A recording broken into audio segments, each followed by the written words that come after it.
Welcome to Uncorked, Wine, Business, and Life with Bill Green. I'm Jerrold Colton, Bill Green's co-host. And Bill, we are in your spectacular barrel room at Saddlehill Winery in Voorhees, New Jersey. And a little chilly in here, but you gotta keep the wines for. Yeah, exactly. But we have another great special guest and somebody you go way, way back. So why don't you introduce everybody? Yeah, this is my good friend, Larry Korman. Larry and I met in, kind of can't pinpoint the exact year, but it was late 80s. And Larry's family is in the real estate business and the apartment business. And that's how we met. That my first company was a vendor to Korman Communities. And, I have to talk about the lesson that Larry taught me right out of the gate. So I'm about 5 years older than Larry. And I think Larry was about 24, 25, and here I am 30, and I think I'm really starting to get cool and savvy and know how to manage people and know how to deal with customers. And while I thought I was doing all the right things, here's this young guy, a few years out of college, went to Duke. We walk into his maintenance shop at the Presidential Apartments on City Line Avenue in Philadelphia, and he treated the janitor like he was his chief operating officer. And to me, that was one of the biggest lessons I learned in my entire life. And he is the same way today. We've walked down Walnut Street together, and he bends over to a street person who's not asking for money and says, "Hey buddy, you okay? Here's $10. He just treats people really, really well. And it's such an important part of your success, Larry. And I want you to go back because I think I had met your dad and other family members in your business before we met, and then you jumped on the scene and just took everything to the next level. So talk about the family. I think the culture and the character, at the end of the day, that's all you have is your reputation as a company, professionally and personally, and they do blend together. And everything that I've done professionally and personally emanates from my mom and dad. And the first thing, the hallmark of what they were both about was treat others the way in which you would want to be treated. And my father had a strong work ethic. I started working at age 10, picking up trash, cleaning toilets, doing all that. So a lot of the people in the maintenance shop are people that I became friendly with and knew well, and housekeeping, and it just kept growing from that. So I got to learn all the different aspects, not just the parts of the business that you need to know, but the nuances of how to deal with people. And I will say this, I'm going to throw this compliment right back to you, that I dealt with a lot of different people outside of our organization, and you were by far and away not only the most charismatic, but also the most competent. And there was an obvious direction you were headed, and you did it in such a beautiful way. And we used to go to those national apartment associations together, and Bill and I had fun because we were passionate about what we were doing.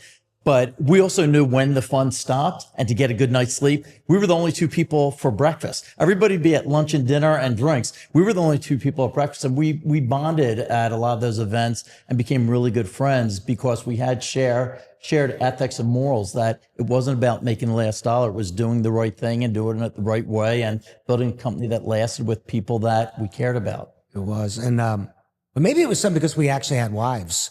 Yeah.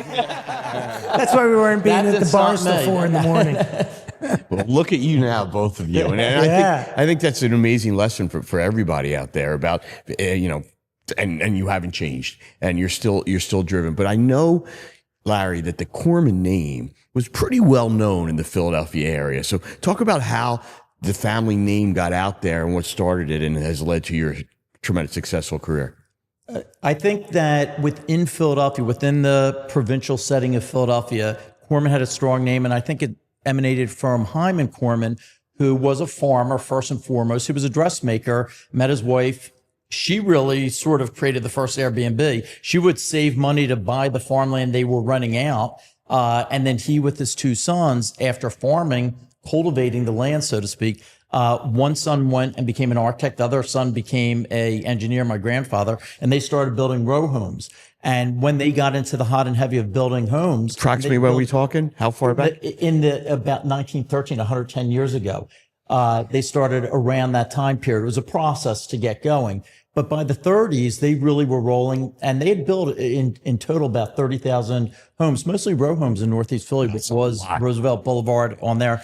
But I think early on, when the recession had hit, the Depression had hit, they didn't throw people out. They didn't make them pay. They didn't knock on their doors like the traditional landlord. They worked with everybody because they were a part of the community. They built the schools and the church and the synagogue, and they were involved in the community. So these were people they cared about. So I think it established not only a commitment to quality in the way in which they built, brick on block, firewalls between each apartment and house, but also the way in which they treated the neighborhood, their neighbors, and the people who work for them. So I think there was something to live up to as we became the third generation. So it started as home builders, then my grandfather and my father as apartment developers, and then my dad had pioneered the furnished apartment out of the last building he and his dad had built, which was in Philadelphia, a circular high-rise with pie-shaped apartments. You're glossing over that too quickly about what your father created, because Bill kind of brags about the Kormans this way. That what was it that your father actually created? I mean, it's not just so some of the great creations are by mistake. They built this circular building because they had a triangular lot, and it took a long time to build because of the church next door. They didn't want us drilling 6 feet down. My grandfather gave Cardinal Kroll, who wasn't cardinal at the time, handshake. They'd do it the old-fashioned way. And at the time when they opened up, nobody wanted a pie-shaped apartment. I don't think, and that was 66. I don't think today Philadelphians would want a pie-shaped apartment. But people would come in, and my dad was there, and Kathy Ragg, who worked with us for 51 years, she was there. And people would say, well, I'll take your model. I'm in town for 3 or 4 months, and I need that. And he recognized an unmet need between the daily stay of a hotel and the annual lease of an apartment. So he decided to furnish more, and he met Mark Luber from IFR and said, can you rent me furniture? I can't sign a 1-year commitment or a 2-year commitment. I'll just pay you as they stay. And he did it. And they started renting them out and recognized that there was this untapped market, and it was very successful. And they recognized that some of the apartment communities where they overbuilt or overpaid and the mortgage was high, that they could add 10 or 20 of these furnished apartments to bring up the revenues to help offset some of the higher costs associated to the construction. And that became Korman Suites? Is that how? So what happened is it didn't really have a name to it. They had different ones, and people would sort of copy them. So they didn't really have a name. So when I entered the fray, I had done a bunch of business classes at Duke, and one was on synergy, and it was that the whole could be more worthwhile than the individual parts. And you remember, because it was Willow Shores, Marshallwood, everyone had a name. Everybody did their own advertising and their own logos, and they'd work with Herb Collins and Jim Margulis and come up with all that stuff. And they'd compete against each other. So my first role was walking all the make-readies for the first year. The second was to consolidate all the expenses. And the last expense was marketing. I saw we were spending about $1.8 million between 23 properties. And there was no cable and no Wi-Fi or internet back then. That's a lot. So that was a lot of money for Bucks County Courier Times. And one would do 6 ads, one would do the 8 ads, and they'd be doing their own ads, doing their own models, and it made no sense. So I decided to consolidate it, and I taught my dad to allow me to hire a marketing firm. And he introduced me to a guy he went to college, Sonder Levitt, and they had done the one We Owe You One for the Phillies or the Sixers. The Sixers. And $1 and a dream. For the lottery, and they did. So I love their creativity. They were doing nobody else in real estate. So my dad and I really loved that group, and we changed the name to Korman Suite because that was the one name you couldn't you could trademark and somebody couldn't copy that. And I remember writing the first commercial. We were doing radio, but my uncle had told me about Howard Stern and helping Snapple. I didn't know who he was. So I wrote this commercial, and I remember sending it to his office, and you had to do 80 commercials for $80,000 for him to do it, but that's how you want to do it. And he was coming to 94 YSP, and I was in Boca visiting my wife and her family, and they send the tape to me. I'm like, this is not what I wrote. He went completely ad lib. They're like, no, that's what you want. You want him to ad lib it. That's how he connects. So I said, all right, I'm going to trust you guys. And we did TV commercials when NFL films were off. We dominated the newspaper. We dominated billboards. We got the guidebooks that you and I met in Georgia and North Carolina to come up to Philadelphia. And it looked like Playboy. You'd open up and it'd be all these sexy Korman Suite ads, and we added romance, like People Magazine instead of Philadelphia Inquirer. We added romance to apartment living and furnished apartment living, and the message was simple. It was twice the space of a hotel at half the cost. That's all we said. And if you're coming to town for a month or longer, this is the way to say, and everybody knew it in Philadelphia. And even this day, we stopped doing that in 1994, and Brad and I formed our own company, but people still know Korman Suites and twice the space, half the cost. And other national players followed you guys, like the Oakwoods. Yeah. Right? I mean, you guys, Steve Korman was first. And these guys. He just died, Howard Ruby. He was a great guy. He was actually roommates with my Uncle Leonard at Penn. So he was a Penn guy. But I'd met him, and my mom actually had a relationship with their West Coast office. So we would send West Coast business to them. So we worked together. You and I were very big believers in being open-minded. I did that with the Airbnb people. There's space for everyone. Everybody collaboration. Can work together. Yeah, collaboration. But Larry, besides your education from Duke, you came back north with something else also. A wife, yes. The more important. We were 19 and 20 when we met. I knew immediately. She still had a 5-year boyfriend. So I remember introducing my mom to her when she was in Boca. And I said, see that girl on the beach with that really big guy with his arms around her? That's her. My mom's like, I think we need to speak. So I played the long game with my wife and persevered. So. And what was the switch that went off in Corinne's mind that said, I'm going to give this Larry guy a chance? Well, there were switches that went off. I think early on we connected for sure. The first time we met, we definitely connected. Because we had 2 rooms next to each other. I won't even bring up the knocking on the doors and all that, but she's over that. I don't want to get in trouble. But there was an obvious connection, and we were working it. But she felt guilty. She had a boyfriend. But she came to Philadelphia after she graduated right behind me, but she didn't understand the commitment I had made. I didn't want to be known as somebody who got the job because of that. So I worked 7 days a week. I went to bed early, got up early. Her parents got me in my Toshiba every morning. That went off at 6. I put my blue suit, white shirt, red tie, and I went to work. So I really was not a good boyfriend when she first came to Philly. And after a year, she left and went back to Florida. So when she went back to Florida, then I did say, hey, that's actually, that's really a great point, because we've talked about with other guests about being self-made and coming from zero with nothing. And, for me, not even going to college.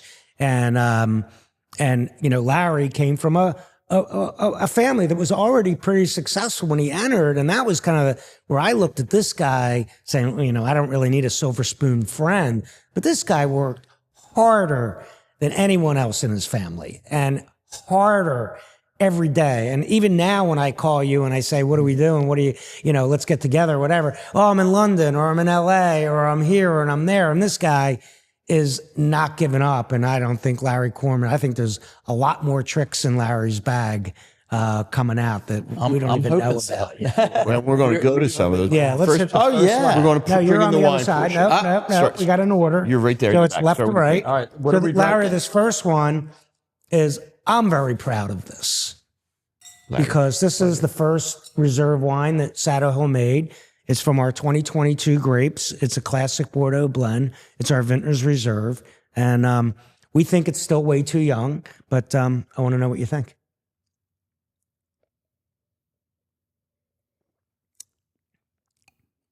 Delicious. It is good. Delicious. You said to me, I'll never forget when. Really, I just need a pizza with it. Exactly. Then it'd be really good. When you said to me, and I'm going back at least 10 years, which when Saddlehill wasn't even a dream at the time, and AKA has their own private label wine.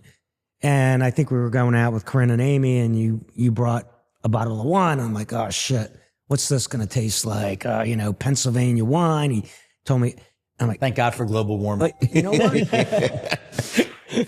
Larry would have never put bad wine in a bottle with his name on it. And it just speaks to the quality of everything that you do. Go into an AKA lobby.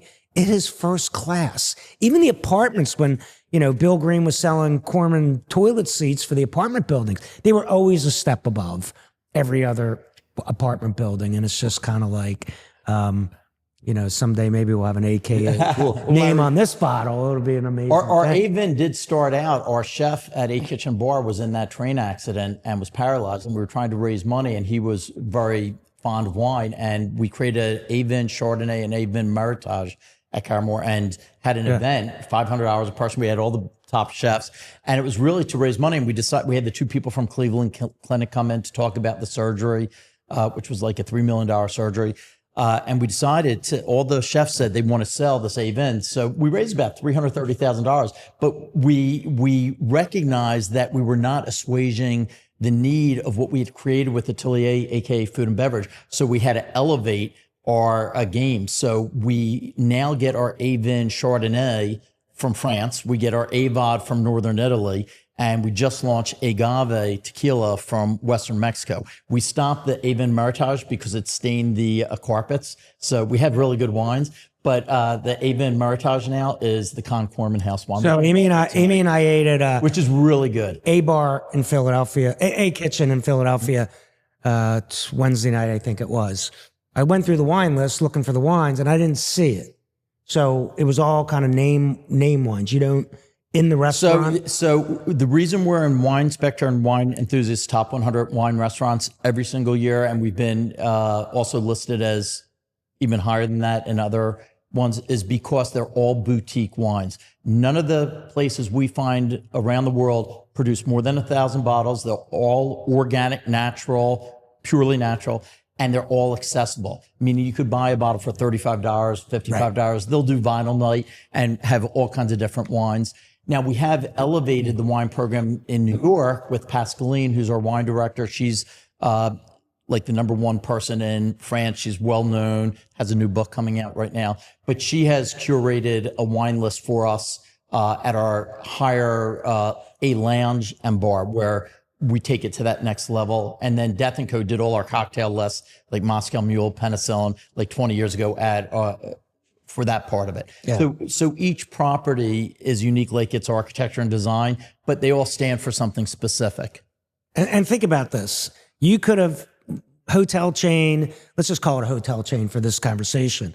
Like they say, it's HBO, it's not TV, it's HBO. Right. It's AK, it's not hotel. It's similar. It's within similar. The hospitality arena. It's not hotel. It's hospitality, but you look at every facet of the business, whether it's decorating, whether it's furniture, whether it's the customer experience, whether it's wine and food, and you say, this has to be special. And you work your ass off to make it special. Your wine program is amazing. It didn't happen overnight. No, they say the devil's in the details. I think the angels are in the details. Right. And you do have to sweat those details, and the management by wandering around as you did so well. So it is hard. There's a look you want. There's a feel you want. There's a way in which you want people to treat your guests. There's a way in which we have to treat our team members so that they want to do that. So our first AKA wasn't even called AKA, but it was at Rittenhouse Square. And all the money they gave me, I spent on the sub-basement, not even the basement, the sub-basement, cleaning up the smell, wrapping all the things, making energy efficient. Next to the Dorchester. Yes. and they were furious. It was Nations Bank, and they're like, we gave you all this money to spend in the sub-basement. And then they gave me more money, and I spent in the basement to make a great room for the guys to change, for the team members to eat lunch together. So they finally said, this money is earmarked for the lobby. And then this money is... And we finally did it, and we did a great job. We bought this building for like $8 million. It was the first building Brad and I had done on our own before Waterview, but the first AK.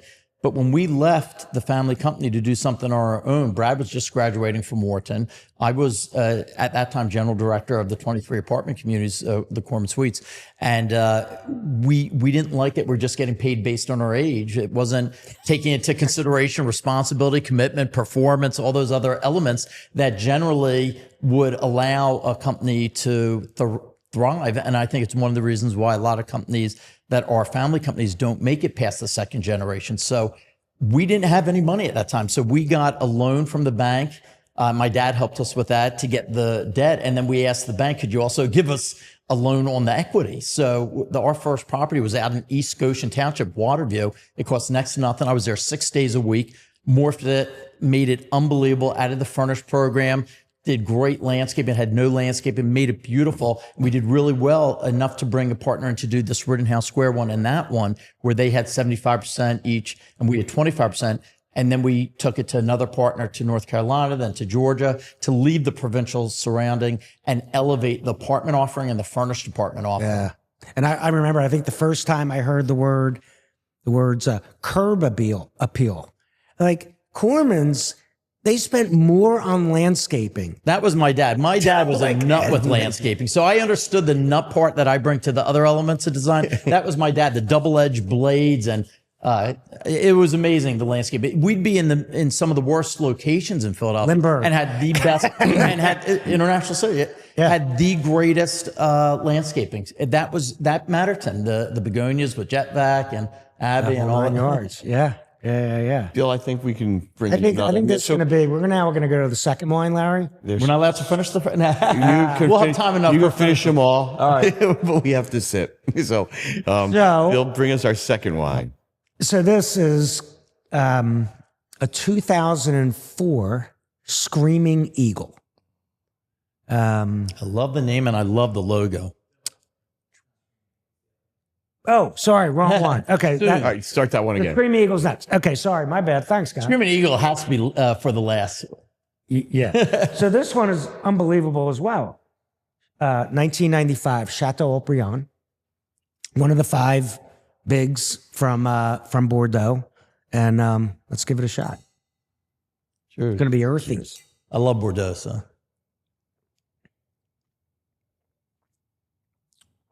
Being in the barrel room. Yeah, that's nice. And Wow. that's Yeah. cool. Yeah, right? First one, I need a pizza. This one, a nice bowl of pasta bolognese. Oh, there you go. Let's tee him up. Larry, in your world travels now, which I presume are a lot related to AKA business everywhere.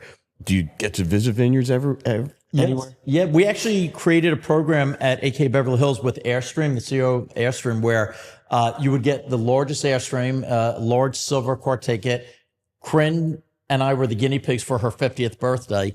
We set up all these vineyards in Santa Barbara, Malibu, and then you'd work your way down towards Vegas. We got to the second vineyard, and Corinne was not having a great time on her 50th birthday. So I called up Wayne Newton. We were using his Casa de Shenandoah. I said, we might come a little earlier. So he picked up, he said, get on a plane. Wait, did you say Wayne Newton? Wayne Newton. So we got in the plane, flew there, left the Airstream parked, left the car there, and ended our wine trip at Casa. He put us in Casa de Shenandoah. We had a Casa de Shenandoah all to ourselves. He took us to oldest school Italian restaurant that the Rat Pack used to take him as a kid. The guy who ran it was like 80 years old. We had Pia Zadora and all these other people singing happy birthday to Corinne. So we had fun. But we did start a whole wine program where you could go in this mobile AK suite and stay at these vineyards in their front yard. But it just never went beyond that. So Wait, But in I my just want to travels, make I sure. drink Yeah. really good wine because one of my we're gonna design go back, are we directors, going back to Wayne Newton? Well, I want to make sure. So but I drink a lot of good wine as I travel. Yeah. and we're doing some today, but I want to make sure. So she wound up enjoying her 50th birthday, I hope. She did. She did. She will tell you, Salvage. it ended up being a great birthday. Way to salvage. This stuff we went through with the stinky slinky and burning my hand, and because I wasn't listening, I was on the CEO the whole time. So when I went to do it, I like burnt my hand. And she walked in, I'm like holding a frozen AVOD. We had it all outfitted with all our stuff. So it was done by our design team. So it was fun. And Wayne, But it was a lot more fun with Wayne. Well, Wayne, you go way back. Yeah, we like 20, 25 years with Wayne and Kat. So we become really good friends with them and do a lot with them. I sat next to He's a cool dude. I sat next to him at Super Bowl. I loved them. Yeah. Loved them. You know, one of the things that I love about Larry is, man, he gets involved in everything, and he's, you know, his family and him and his family are philanthropic, and they have, you know, lots of nonprofits that he supports. But I think one of Larry's passions is film, Yes. and you know, Larry invited me to multiple events, and the one particular event that I remember was, I don't know, maybe 5 or 6 years ago. Like, here's Larry, and he's with Bradley Cooper in Philadelphia, and So talk about Well, that's film. GA, right? He's a He GA went to guy GA, also. right. A really good guy. Okay. And he and I each had the same favorite teacher. He invited us the day before his 40th birthday to Elephant Man also. Put us front row, hung with us for an hour afterwards. But really good guy. Film is important because there's so much divisiveness right now.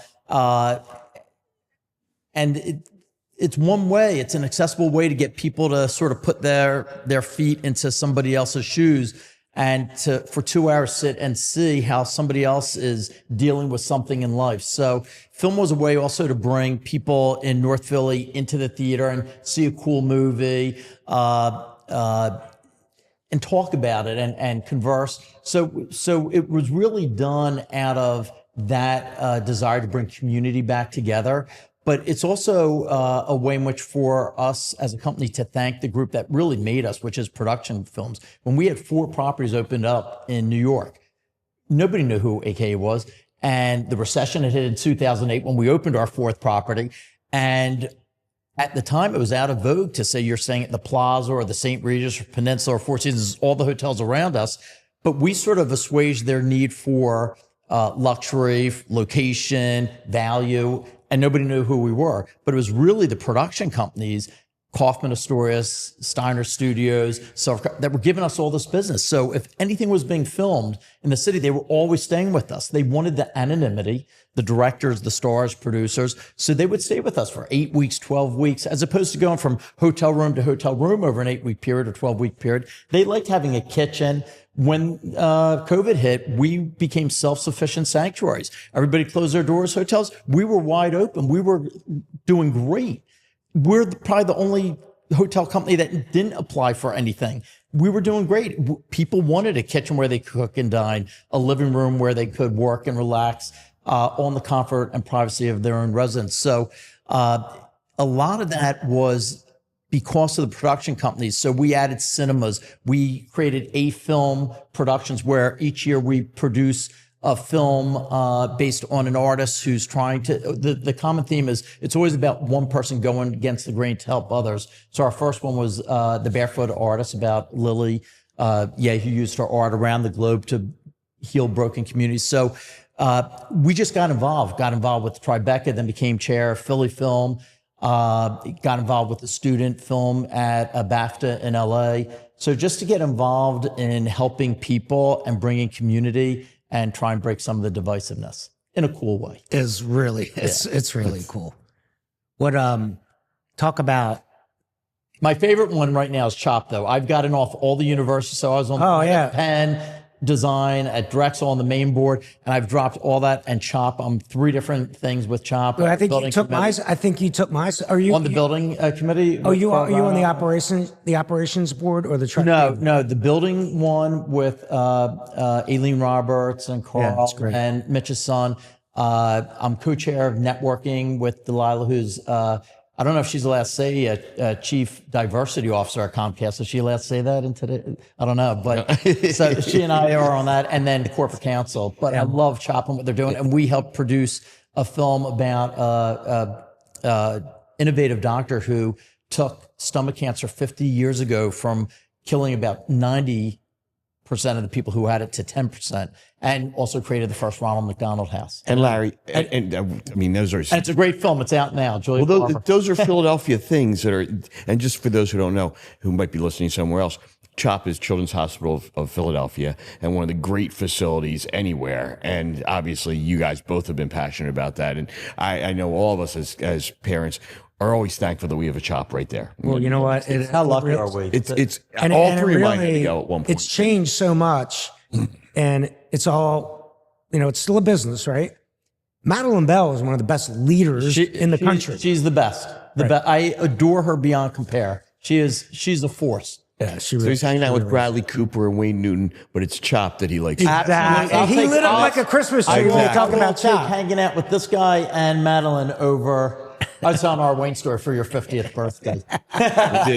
So we're gonna go to our next wine though, and it's I keep banging this with I know I don't want to rush you away from that one or the first 2, but this is the capper. So go ahead, Bill. Yeah. So this is clearly a special wine. 2004 Screaming Eagle, 2004. all Cabernet Sauvignon. At the time, this bottle, direct from the winery, I don't remember, but I know they're about 1,500 direct from the winery now. And it's in Napa Valley. The guys looked up this wine when they helped me pour today, and they said this wine's now worth $6,700 a bottle. What's the one we went to? Yeah, Screaming Eagle. That's where we went to. Oh, you've actually been we were there. just in Napa. Yeah, okay. Had a business event there. I couldn't get in. I probably had a no Wayne Newton. Screaming Eagle. I knew it sounded familiar, but until you said Napa, then we put two and two together. So, Larry, why you enjoy? Oh, I'll let you savor that. Oh man, it's worth it. Right? That's worth it. That's worth 6,700. Right? This is going to go good with the Saddlehill chocolate pie. I actually am. That is nice. That is fabulous. But Bill, before while we're enjoying this, so with you and your beautiful wife Corinne, were you ever asked to be in any of these movie projects as you got to know movie people? No. Really? Your wife. How about your wife? The one guy I became most friendly with is Richard Gere. He always stayed with us at our AK Sutton place, and he and I became really good friends. But and Diane Keaton's another one, and they both would say early on. My jaw was out with the Richard Gere thing. They get there. They'd say, "Let us get our Rolodex," and they really helped build us because we were adamant about anonymity. So we would never tell anybody. We would never be self-serving, but these guys would tell all these people and would help us. What a great man. He man. helped us with Philly Film. If I needed something with Philly Film, he would do something. So there were some people that really did help us build our production business.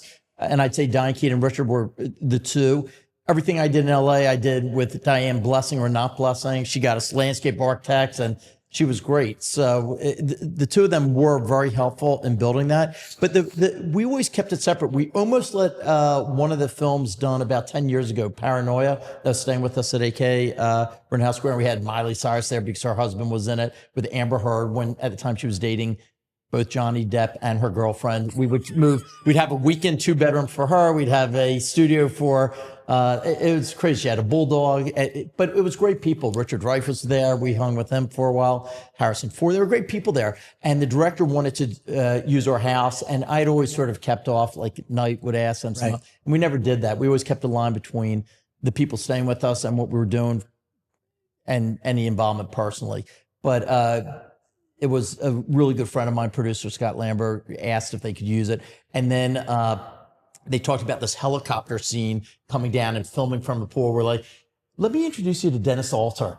His home's much better for this. Dennis still does not forgive me for that because they damaged a lot of the furniture and stuff within. So, see, I got to tell you, really try and keep separation. I was going to ask you guys if I could stay in your house one night and I could get my telescope out and spy on the Carramore estate to see what they're doing over there. Because I need some help. Lately. There's a little red car that goes around. Other than that, everybody's asleep by the time the sun goes down. It's very quiet over there. Yeah, got it. Now, all the way down where they have that stone house, that's hopping at night on Fridays. They're doing all the wine and live music, so that's got a nice vibe. Nick would have loved to have seen that come to fruition. Yeah. So, Larry, you sure are not slowing down at this stage of your life? No. I was in Nashville, Seattle, LA, Boston, New York, DC, Virginia, Philly, back to Miami.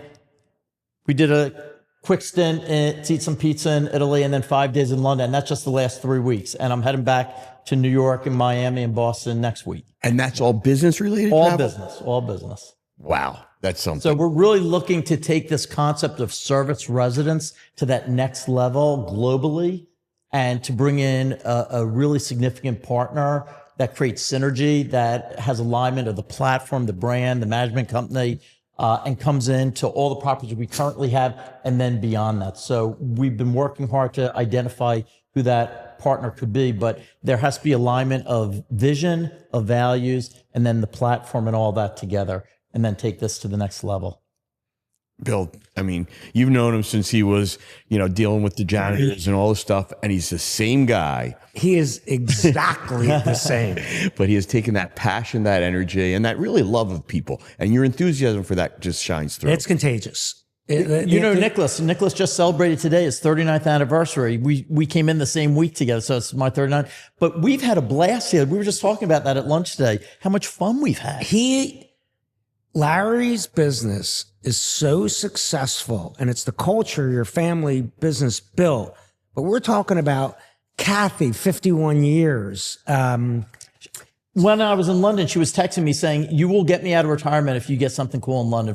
She will. Yeah, I mean, it's just amazing that I've watched these people. I actually did steal an employee from you once, Joe Vaughn. Well, I love Joe Vaughn. But look, when Mitch was talking to Steve Waters, I said, "Steve, this is a great opportunity for you." Yeah. So I want what's great for, and I think each of our real team leaders know that. We have some, like Megan, who's operating our Av in Tampa Bay and was at AK West Hollywood. She's left us twice, and each time she left, she was getting a great offer, a great opportunity, and I knew she'd be back with much more knowledge. It's her graduate school. So I think ultimately you want the best for your team members. It doesn't always have to be with you. It can be with others. I mean, unless they're burning bridges. I mean, I've had multiple people in different companies that I've run. They always think the grass is greener. They leave. And then you next thing you know, 6 months, a year later, you're getting a call saying, not that great on the other side. And you guys are really awesome. Yeah. And people don't know it, especially when you have, you're bringing in younger folks and they don't have a ton of experience. They don't know what it's like. And it's exactly why, I like to talk about family business a lot, where it's really important that your kid is going to work for somebody else before they come to work for the family business. I mean, they need to know what it's like to work for a boss and not their father or their mother or so forth. I was telling Amy that Alec at age 30 is now working with me, and that's who I was. What's he doing? He blew me away what he set up in London, all the bankers and prospective partners and properties we saw. But he worked several years for a company that was in crypto where they work around the clock. You get a call at 2 a.m. and get your ass handed to you, and you work 24/7, and I think that brings a dynamic and a perspective that is good. I always knew from age 2 when my dad would take me to the apartments, I was working with my dad. I love design because I grew up in the Lucan house. I met global architects and designers from all over the world. But even before my parents would sleep in our first house. I'd move furniture around. So I love design. I loved the apartment business. I loved the idea of providing home for someone. And I love the idea of working with my dad. So I always started working at age 10 after I pulled out all my teeth and had no other source of income. So on the summers, I would work with him doing the toilets and all that stuff, landscaping, whatever I could do. And then on the weekends, as soon as I turned 16, working on the weekends. And I loved it. I had a passion for it. But a lot of the passion was drawn from providing home, that idea of a vision of creating something special, but also working with all these great people who were in housekeeping and maintenance and sales and management. And you saw the circle of life, how it all came together. And you know this, if you make a great make-ready, it's easier to lease. If you provide great service, it's easier to retain. So the circle of life. You see how he said, the first class of employee, housekeeping. Yeah. Right? Because I've stayed in a lot of great hotels, but if the place is not neat and great, and it's the make-ready. And, we talked a lot over the years about why my first business, why we catered to the maintenance man, right? So the property manager, they got the accolades when you win awards, but it was really that maintenance guy that was making it. There's right. No question. Right. And you just said housekeeping. For AKA, housekeeping's critical. They're going into somebody's room or residence and cleaning, and during COVID, during all that. So 20 years ago, when we first went to New York, I had heard all these war stories about Local 6 and the union and how onerous it was. And I remember the first time I walked into Peter Ward's, who I'm very good friends with. He lives in Loveladies now. But he had these swords on the desk, and he greeted me in the lobby, and I said, this was the slowest elevator. The lobby here is horrible. You're the head of the hotel union. You can't do better. He said, did you come here to break my balls or to meet with me? I said, I'm meeting with you because your team members are my family. And I'm not happy with this, this, and this. And we became really good friends. And I remember giving him, I gave him these A logo cufflinks, and he didn't have anything to give me. So I asked for his cufflinks, which had diamonds in them. So anytime I met with him after that, I would wear those cufflinks just to piss him off.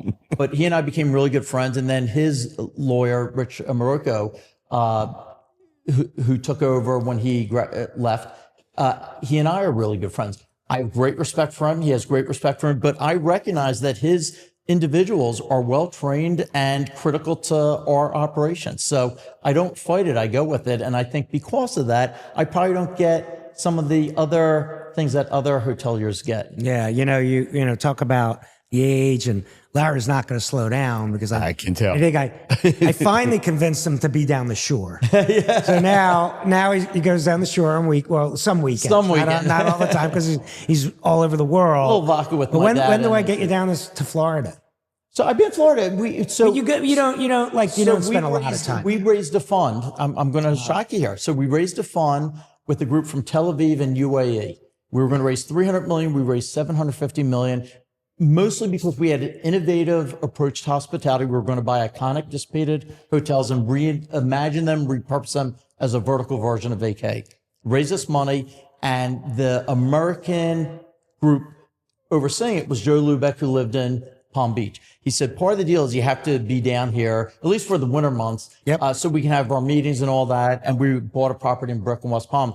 So I actually, while friend was traveling, bought one bedroom in between the two, Bow Harbor. And you had said you don't visit because you don't want that traffic. I don't want my wife going near Bow Harbor. That place is dangerous, man. So I agree with you. So we actually bought a place in Hillsborough. So we'll be in Hillsborough in a year and a half. Great. Awesome. We did spend 3 months the last 2 years there because we were doing major renovations at Brooklyn and West Palm, and Corinne has a spot, the West Palm property. So we did spend all winter down there for the most part. Our restaurant that I'm an investor in, we opened Double Knot in Miami.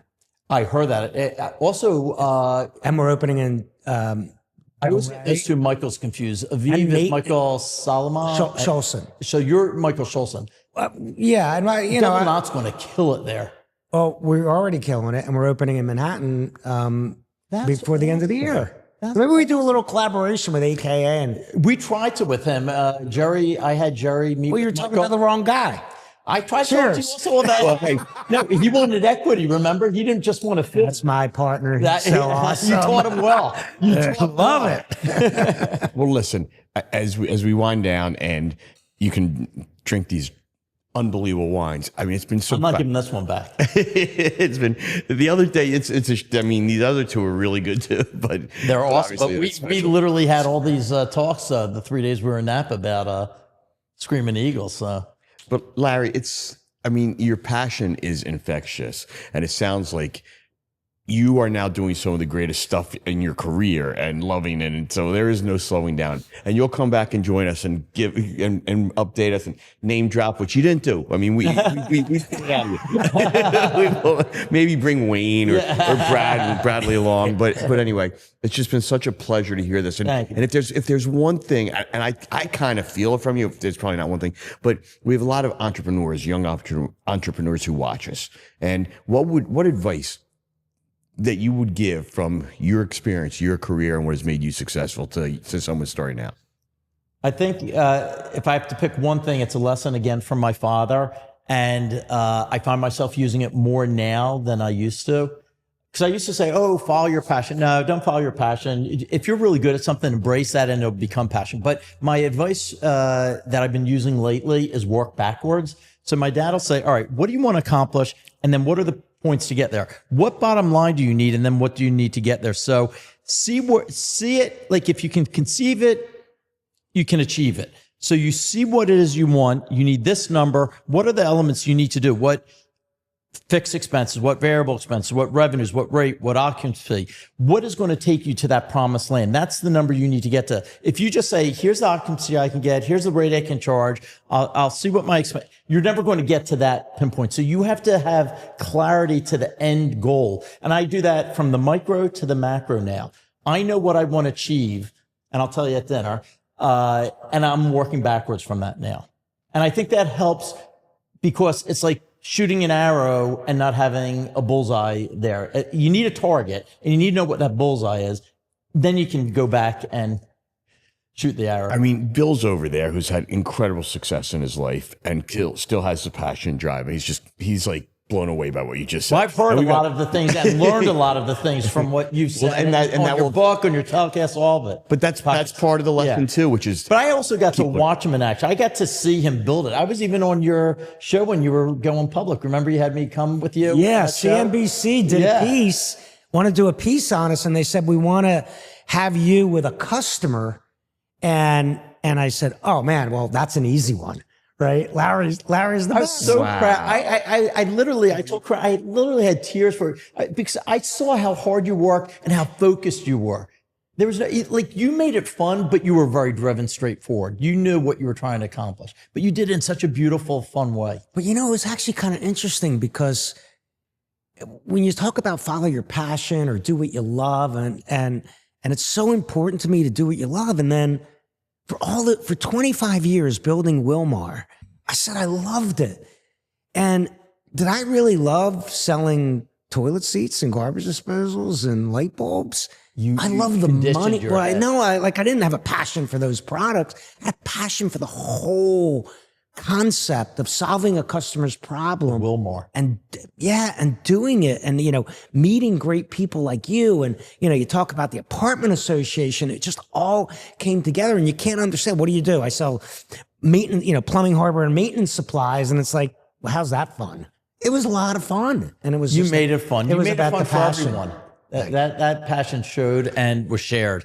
Love you, little brother. Love you. Great stuff. I gotta look at our young entrepreneurs over there. We got Ricky and Tyler Constantino, our producer. Hello, guys. How good was that stuff just now that he just gave you? I mean, as they start out on their careers and where they're going and asking questions and learning, what you just said was mind-boggling and blowing away. And I can't wait to show it to my kids. And everybody should see that because your passion is you've used the word passion a lot.